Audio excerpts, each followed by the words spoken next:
Pemirsa, akhirnya RUU Penghapusan Kekerasan Seksual atau RUU PKS masuk prolegnas prioritas tahun 2021 setelah beberapa kali gagal masuk karena munculnya pro dan kontra. Banyak pihak menilai adanya urgensi pengesahan RUU ini.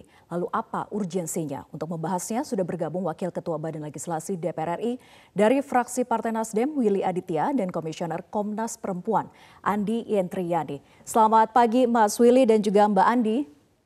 Pagi Vera. Pagi, salam sehat. Apa kabar? Semoga sehat ya. Sehat, alhamdulillah. Oke, saya ingin ke Mbak Andi terlebih dahulu. Mbak Andi, bagaimana data dari kekerasan terhadap perempuan selama pandemi ini? Apakah mengalami peningkatan atau justru mengalami penurunan? Kalau berbasis pada laporan catatan tahunan Komnas Perempuan, Mbak, sebetulnya saat ini yang jadi masalah adalah lembaga layanan yang memiliki kemampuan untuk mengumpulkan data ini berkurang drastis. Jadi jumlah lembaga yang menghimpun datanya bersama Komnas Perempuan ini berkurang setengah. Akibatnya terlihat seperti ada penurunan. Tetapi sebetulnya dari data yang lain, misalnya data langsung pengaduan kepada Komnas Perempuan, itu meningkat hampir 60%. Jadi misalnya di Komnas Perempuan kami menerima lebih 2.000 kasus, dibandingkan dengan 1.400 di tahun 2019. Nah, data juga menunjukkan bahwa memang sampai sekarang yang paling banyak dilaporkan adalah kekerasan di dalam rumah tangga. Tetapi sebetulnya kalau kita cermati ke dalam, ada peningkatan yang cukup tinggi terkait dengan kekerasan seksual di dalam rumah tangga. Dan bentuknya ini bermacam-macam. Mulai dari incest yang artinya dilakukan terhadap anak perempuan di dalam rumah tersebut, ataupun juga kekerasan berbasis gender tapi di ruang cyber. Nah, di ruang cyber ini cukup mengerikan ya, karena mungkin di masa pandemi semua orang pindah kan ya ke ruang daring. Kita membayangkan di ruang daring bisa dikelola oleh Undang-Undang ITE, tetapi sebetulnya tidak dapat dijangkau dengan undang-undang tersebut. Nah, kita melihat ada lonjakan sekitar bahkan hampir 4 kali lipat untuk kekerasan seksual di ruang cyber. Iya, nah saya ingin ke Mas Willy. Mas Willy bisa menanggapi bahwa datanya memang ternyata mengalami peningkatan. Tadi ada aduan yang meningkat 60% begitu. Seberapa besar urgensi ini juga dilihat oleh anggota Dewan? Ya, karena ini sangat urgent, Vera, maka kemudian ini kita masukkan kepada pembahasan prolegnas prioritas tahun 2021. Memang beberapa kali Balik mendapatkan mendapatkan laporan surat begitu banyak, bahkan dari beberapa tokoh publik dan tokoh-tokoh perempuan untuk ini segera dimasukkan dalam pembahasan. Bahkan fraksi Partai Nasdem sempat membuat semacam desk pelaporan gitu Vera untuk kasus-kasus kekerasan ini. Banyak dari Lampung, dari Jawa Timur waktu itu datang ke fraksi langsung. Nah, karena kami sadar ini, di masa sidang sebelumnya kami sempat melakukan RDPU dengan Intuit, dengan Bodyshop, dengan Magdalene.co gitu. Bahkan Komnas Perempuan juga ikut, tapi nanti untuk Komnas Perempuan kita akan buatkan sesi khususnya untuk menyampaikan data-data yang disampaikan oleh Mbak Andi tadi. Memang dalam bahasa teman-teman ini ada darurat darurat kekerasan seksual.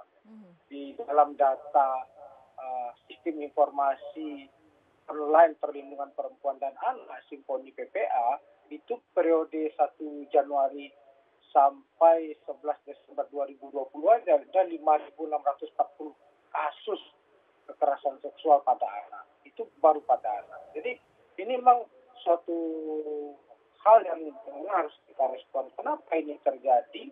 Karena satu, perangkat hukumnya atau piranti hukumnya tidak memadai. KUHP sangat terbatas ya.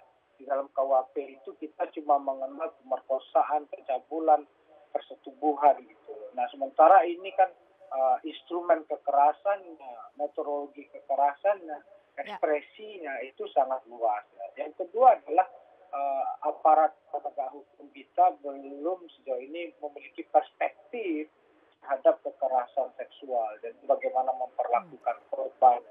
Nah, tentu Oke. kami di Badan Legislasi Vera sangat concern pada hal ini. Iya, Mas Willy, artinya ini kan posisi pandangannya sama antara Komnas Perempuan juga dengan fraksi di DPR, khususnya fraksi Nasdem begitu ya. Tapi menjadi pertanyaan kemudian adalah seberapa jauh sudah progres RUU PKS ini?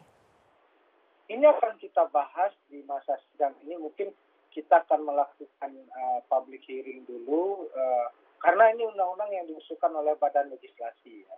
Ada 3 fraksi pengusul, fraksi Partai Nasdem, semua anggotanya ikut mengusul, fraksi Kebangkitan Bangsa dan fraksi PDI Perjuangan. Nah, ini akan kita bahas sekarang untuk kemudian mengundang semua. Kami janji akan mengundang kembali Komnas Perempuan dan pihak stakeholder lainnya untuk memberikan perspektif yang begitu banyak. Karena apa, Vera? Kita harus belajar dari pengalaman sebelumnya, ada penentangan yang cukup besar.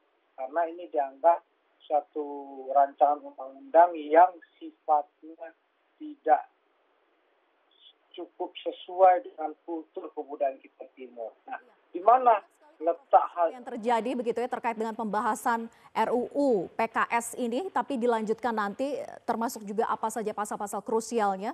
Usai jeda, tetaplah bersama kami di Metro Pagi Prime Time. Kita lanjutkan perbincangan, Mas Willy. Ini kan RUU PKS sempat terhambat begitu ya dengan banyak sekali pro kontra di tengah publik.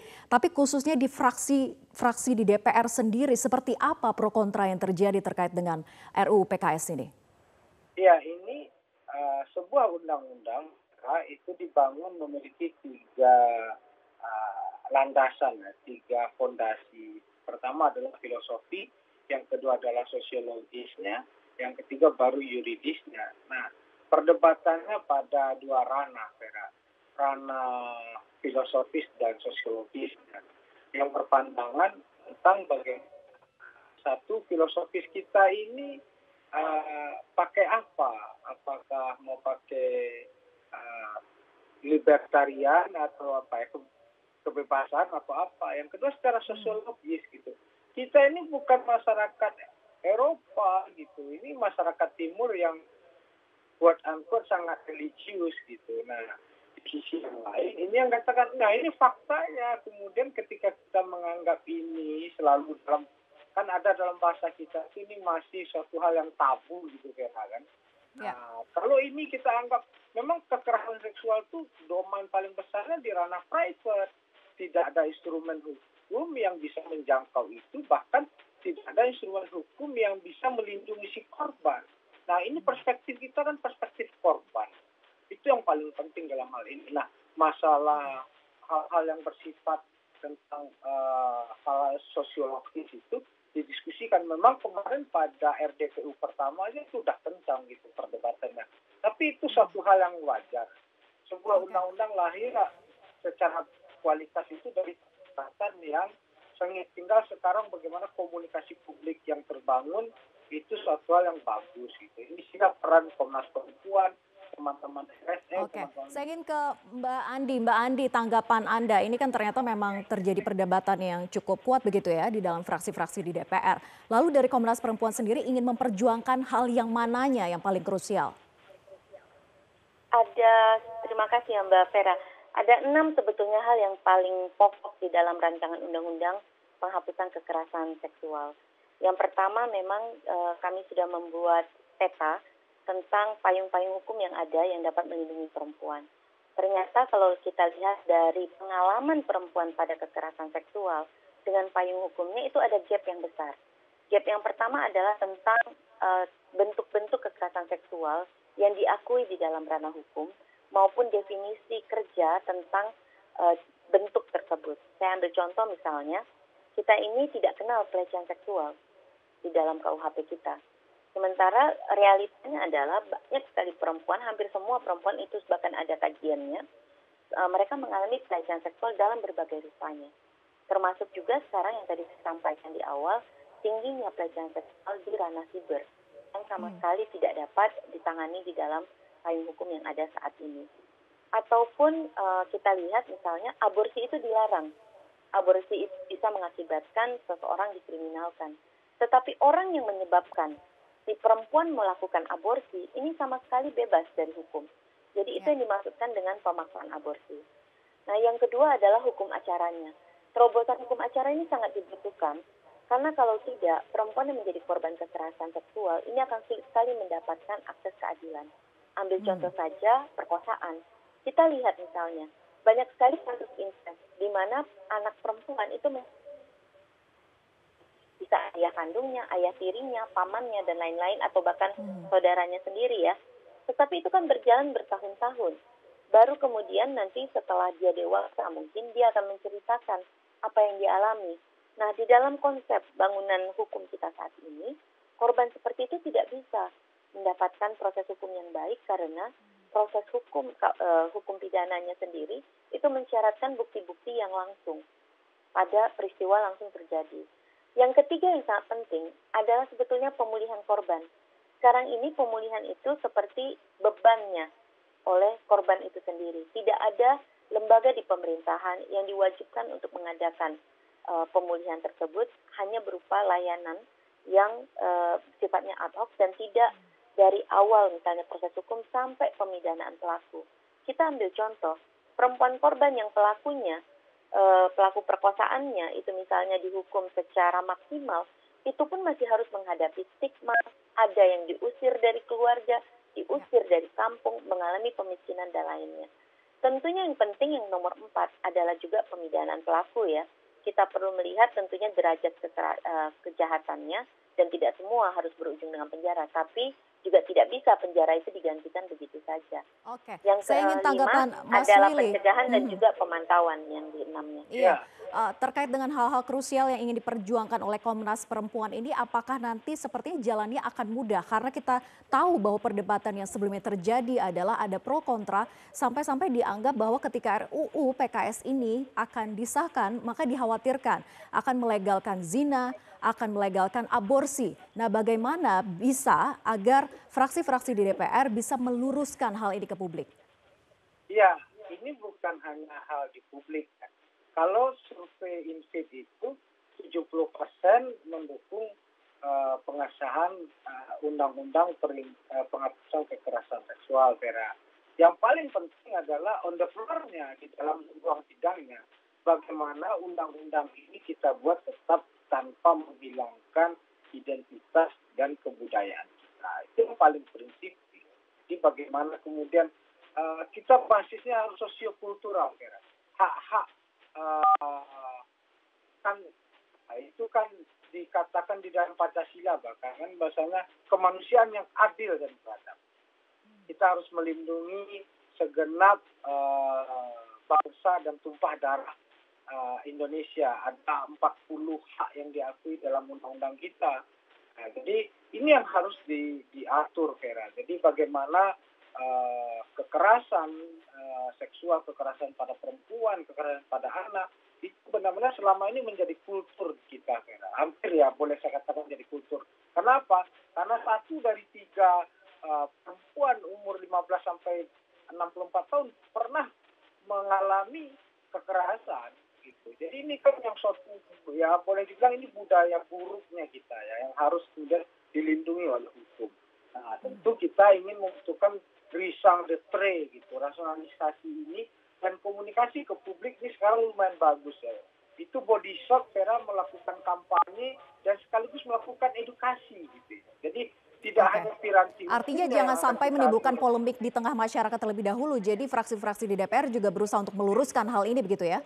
Ya, jadi yang harus kita selain membangun piranti hukumnya juga melakukan proses edukasi kepada publik. Jadi undang-undang penghapusan kekerasan seksual ini memiliki 3 tujuan, Vera. 1, memberikan perlindungan kepada setiap warga negara. Yang kedua, kepada aparat penegak hukum. Yang ketiga adalah untuk memberikan edukasi kepada setiap warga negara. Baik, terakhir saya ingin ke Mbak Andi. Mbak Andi, urgensinya sudah sangat jelas, sangat mendesak. Harapan Anda seberapa besar ataupun seberapa cepat untuk bisa pengesahan RUU PKS ini dikerjakan oleh fraksi-fraksi di DPR? Terima kasih. Sebetulnya kami tentunya sangat ingin agar segera dia dibahas. Kita masih menunggu penetapan dari paripurna.